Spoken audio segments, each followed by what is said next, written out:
negócio aqui, o empate que poderia ter sido vitória contra o Melgar. E aí um jogo em casa que poderia ter sido vitória e não foi pelo desempenho do próprio Vasco. Pedrosa, eu quero que você comente essa partida, o que você achou de 0 a 10, que nota você dá pro Carille, de 0 a 10, que nota você dá pro time, porque você sempre traz esse recorte. Sim. Às vezes o treinador acerta, mas o time não funciona. Conta para mim, Lucas Pedrosa. Eu vou dar uma nota conjunta, que eu acho que eles funcionam juntos. Nota 4 para ambos. 4? Nota 4. Venê não vai nem pra recuperação. Não, ontem foi triste, assim, se a gente for olhar os primeiros 15 minutos do jogo. Foi bem pegado, jogo de competição continental, o Lanús não é nenhuma baba, muito pelo contrário, é o adversário mais forte do grupo. Veio aqui para empatar, inclusive tem uma estatística que nos últimos 10 jogos o Lanús venceu 2 e empatou 8. Ou seja, essa equipe tem dificuldade de ganhar, mas também é difícil de perder. E o Vasco entrou muito nesse jogo talvez mental ali nos primeiros 15 minutos, não conseguiu ficar com a bola. Já a partir dos 20 minutos, a equipe conseguiu equilibrar um pouquinho. O Paulo Henrique fez uma ótima partida, talvez tenha sido o grande cara aí, tanto defensivamente quanto ofensivamente. Com o Ryan, com o Jair construindo pela direita, mas do lado esquerdo, Coutinho, Nuno e também o Lucas Piton claramente estavam desgastados, cansados e não conseguiram produzir tanto para o Vasco. Mas o Vasco ainda conseguiu controlar ali no primeiro tempo. Foi um pouco melhor do que o Lanús, nada muito melhor, faltou um capricho no terço final e no segundo tempo o jogo desmoronou. Aí que eu começo a falar, talvez a gente for olhar o primeiro tempo, tenha sido uma nota 7, mas quando a gente olha o segundo tempo, é uma nota 2, é uma nota 2,5 no máximo, por conta de tudo que aconteceu nessa partida. O cansaço da equipe, que obviamente sentiu não só a viagem para o Ceará na terça-feira, mas também principalmente o jogo contra o Flamengo, que foi muito desgastante, o Vasco teve que correr atrás da bola muitas vezes, e novamente a desorganização tomou conta dessa equipe do Fábio Carille. Não tem como você jogar em São Januário precisando do resultado, precisando da vitória e não conseguir em nenhum momento controlar o adversário. Pelo contrário, no segundo tempo o Lanús não teve grandes chances, mas foi a equipe que teve mais ímpeto, digamos assim, justamente se aproveitando dos erros do Vasco da Gama, do cansaço do Vasco da Gama. A preparação física é um ponto que tem que ser batido aqui. O Vasco precisa melhorar fisicamente. A gente está no dia 23 de abril e essa equipe estava morta aos 40 minutos do primeiro tempo. Não dá para só entender que é só o calendário do futebol brasileiro. Tem que ter um trabalho. Claro que a gente entende o calendário, mas ontem foi precário, principalmente pela necessidade do jogo de você vencer e conseguir chegar a 7 pontos. Então, no segundo tempo foi um show de horrores, até como a gente destacou ontem na transmissão. Vasco muito mal, Carille demorou a mexer, foi usar as duas últimas substituições aos 90 minutos do segundo tempo. Vai ganhar que jogo assim? Não vai ganhar jogo nenhum. Então, para mim, o Fábio Carille deixou a desejar, assim como a equipe também, que errou muitos passes, estava desatenta, estava cansada em campo, um jogo bem ruim do Vasco da Gama e que me deixou, assim, decepcionado. Mas, repito, o Vasco ainda está vivo, sim, na competição. O as de ouro do Vasco, o Venê Casagrande, é sempre São Januário. Mais do que qualquer outra coisa, o Vasco tem um as de ouro, que é jogar em São Januário. E empatar sempre dá essa sensação pro torcedor de, meu Deus do céu, deixamos escapar, porque aqui é a nossa fortaleza. Lembrando que na Sul-Americana, a Pedrosa trouxe isso ontem aqui, só passa o primeiro colocado. O segundo colocado joga um playoff com com um time de terceiro que se sai da Libertadores. Quer dizer, você já encaixa mais 2 jogos dentro desse calendário que o Vasco já tá sentindo. Sim. Tem 1 mês e meio só de grande temporada, né? A gente vem do Carioca, mas tem 1 mês e meio de temporadas de Brasileiro e Sul-Americano e Copa do Brasil.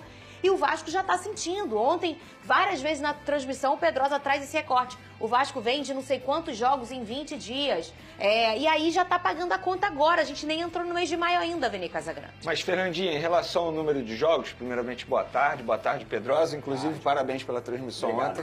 Graças a você eu fiquei acordado, porque a sensação que eu tenho, de verdade, eu falei, vou ficar dando audiência. Tava sonolento, né, Venê? Nossa, a sensação que eu tenho é que eu perdi 2 horas da minha vida assistindo esse jogo, porque foi um jogo bem fraco. Eu não esperava um espetáculo. Mas eu vi um jogo bem fraco, tecnicamente falando, taticamente falando. Te respondendo, Fernandinho, todos os times do futebol brasileiro estão enfrentando um calendário extremamente desgastante. Olha o Flamengo, jogou contra o Vasco, foi o mesmo jogo, obviamente, e teve que viajar para a altitude de Quito. E aí a gente vai falar depois sobre isso. Então todos os clubes estão enfrentando isso. A questão é, a parte física do Vasco da Gama é algo que a gente menciona aqui desde a temporada passada. Então isso eu nem consigo culpar o Carille. Eu vi no bom VT do Flávio Henrique o Carille justificando, falando que o empate não é um resultado ruim. A questão não é o resultado. E eu concordo. O Lanús tem que ser respeitado, é um clube que tem uma tradição no futebol argentino, beleza, Copa Sul-Americana é sempre muito complicado, mas o grande problema, e eu acho que essa é a grande questão da torcida vascaína, é como o Vasco da Gama joga. Porque a atuação foi muito fraca, taticamente falando, tecnicamente falando. Eu esperava muito mais do Vasco da Gama. Entendo que a parte física pode ter pesado em um determinado momento, mas a desorganização tática não boto na parte física. É algo treinado. E o Carille, eu não esperava um Vasco da Gama dando show com o Carille. O Carille não é um treinador que dá show, mas a parte defensiva deixa a desejar, embora não tenha sofrido gol, e a parte ofensiva também. Porque no segundo tempo, eu achei que o time fosse até melhorar com as trocas.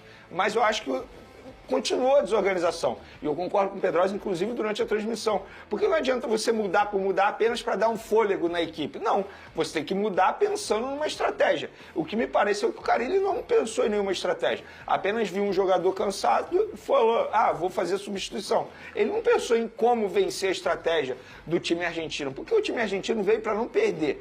Para mim, essa foi a estratégia deles e eles conseguiram. Querendo ou não, eles conseguiram. Porque o placar para eles foi maravilhoso, 0-0. Eles continuam na liderança do grupo. E eles jogaram na dificuldade do Vasco. Claro, exatamente. E outra, a gente sabe que o ponto forte do Vasco da Gama qual é? É o Verratti. E nem isso o Vasco da Gama está conseguindo aproveitar, porque a gente não vê uns cruzamentos certeiros. É o Verratti que corre atrás, na verdade. A gente vê um Verratti ali perdido. Então, assim, é muito difícil o torcedor vascaíno elogiar a atuação do Vasco da Gama depois do que viu. O empate, para mim, não é nenhum problema, não é nenhum absurdo. De verdade, mesmo jogando em casa, eu achava que o Vasco fosse vencer. Mas a forma como o Vasco jogou ontem, eu não gostei particularmente. Tem um outro ponto também que a gente destacou na transmissão, é a quantidade de vezes que o Felipe Coutinho descia para fazer a saída de bola. Ele é um jogador que a gente sabe que ele só aguenta 70 minutos. Se ele ficar descendo toda hora para fazer a saída de bola, ele não vai conseguir estar lá na frente para poder decidir. Pede pro Arrascaeta toda hora descer para fazer a saída de bola. Você vai ver se ele vai conseguir estar lá na frente. Ele não vai, porque fisicamente são jogadores que sentem esse tipo de situação, tecnicamente são muito qualificados, têm condições de decidir qualquer jogo, mas toda hora, pela falta de organização dessa equipe, descia o Felipe Coutinho para fazer a saída de bola. Aí, num jogo que ele está desgastado pela partida que aconteceu contra o Flamengo, ele não consegue chegar lá na frente para fazer saída de bola e também finalizar as jogadas. Então isso também foi um problema do time do Fábio Carille ontem. Falar em Carille, Venê e Pedrosa, e você de casa, aumentou, você acha, Pedrosa, a pressão para ele? Eu quero a sua opinião também, Venê. Porque ele, mais uma vez, ontem foi vaiado. Vocês até mostraram isso na transmissão aqui do SBT. O Carille foi vaiado pela torcida. Como é que você acha que tá esse termômetro aí do Carille? Eu acho que existem vaias que são pro Carille e existem vaias que são pra equipe. Ontem a equipe recebeu as vaias e o técnico também. Tem jogos, por exemplo, que eles vaiam só o Carille. É doido, né? A torcida vaia só... Ontem não. Eu acho que foi uma vaia conjunta. Seja pro Fábio Carille e também pra equipe. Porque a equipe foi muito mal dentro de campo. Eu já falei isso aqui. Não adianta ficar culpando só treinador, gente. Quem joga é jogador. Quem acerta passe é jogador. Quem vai estar posicionado pra fazer algum tipo de situação no terço final, ter uma jogada decente do capricho, é o atleta. Claro que o técnico, o coletivo, potencializa o individual. Mas não adianta só cobrar do técnico não, cara. Tem que cobrar dos jogadores também. Eu acho que ontem a torcida do Vasco vaiou a atuação como um todo, tanto na parte da organização por conta do seu técnico, quanto também dos jogadores em campo. Então, eu acho sim, aumenta a pressão? Aumenta a pressão. A grande pergunta, Fernanda, não é, vai demitir o Carille ou não? Beleza, demite o Carille. Quem vem? Quem vem? Porque o Santos está sem treinador, o Grêmio pegou o Mano Menezes. Imagina colocar o Mano Menezes em São Januário. Aquilo ali acaba. Aquilo ali acaba. O Corinthians estava acertado com o Tite, aí por um problema mental, inclusive força ao Tite, não deu certo. Depois o Corinthians agora está viajando para conversar com o Dorival. O Corinthians está perdido, tentando achar técnico. Então tá todo mundo nesse bolo. Vai demitir o Carille? E vem quem? Com pouco tempo de trabalho. Ele fala ontem na coletiva, 2 dias, como é que eu vou treinar o time? Não. Como é que eu vou treinar a equipe? Como é que eu vou aprimorar a parte física? E o Felipe Luiz deve falar a mesma coisa, porque há 2 semanas o Flamengo era a melhor equipe do Brasil. Aí já tem dois jogos que o Flamengo não tem resultado. Aí é no resultado que a gente vai se basear, que o Flamengo não é a melhor equipe ou a boa equipe do Brasil. Então assim, cara, não adianta. Vai trocar de treinador, tem que ter muita certeza nessa troca. Porque se você não tiver certeza, sabe o que vai acontecer? Em 5 rodadas vão estar pedindo a cabeça do próximo treinador. A minha opinião em relação ao Carille é a mesma, prazo de validade. Eu não vejo Carille terminando a temporada como treinador do Vasco da Gama. Porque a todo momento é isso. Faz um jogo ok, que foi um jogo ok contra o Flamengo, foi apenas o primeiro tempo bom, porque o segundo tempo eu achei ruim do Vasco. Agora ganhou uma sobrevida. Aí faz um jogo terrível diante do Lanús, agora a pressão aumenta. É sempre assim. Então a gente sabe que quando acontecer 2 derrotas seguidas, a torcida vai pedir a saída dele e bem provavelmente a diretoria vai acatar. E eu acho que essas vaias aos jogadores ontem é muito por conta disso, porque os jogadores estão apoiando o Carille. E, publicamente, inclusive, Sim. todo gol que faz, vai lá comemorar. Aí, no pensamento do torcedor, pelo menos eu imagino, vocês estão apoiando o treinador, então a gente também vai vaiar vocês, para ver se vocês melhoram em campo. É, Pode porque ser. a gente sempre fala isso aqui, né? Porque pra mim, o torcedor vê tudo, né? Prazo de validade. Pra mim, quando começa assim... Mas eu acho que talvez essa temporada vai ser um pouquinho diferente. Olha como que estão sofrendo esses times. Eu acho que nunca foi tão desumano um calendário como desse ano. Começamos bizarro, antes, tá vamos bizarro. terminar depois. Nunca começamos um estadual 10 de janeiro e nunca terminamos um brasileiro. Estou falando...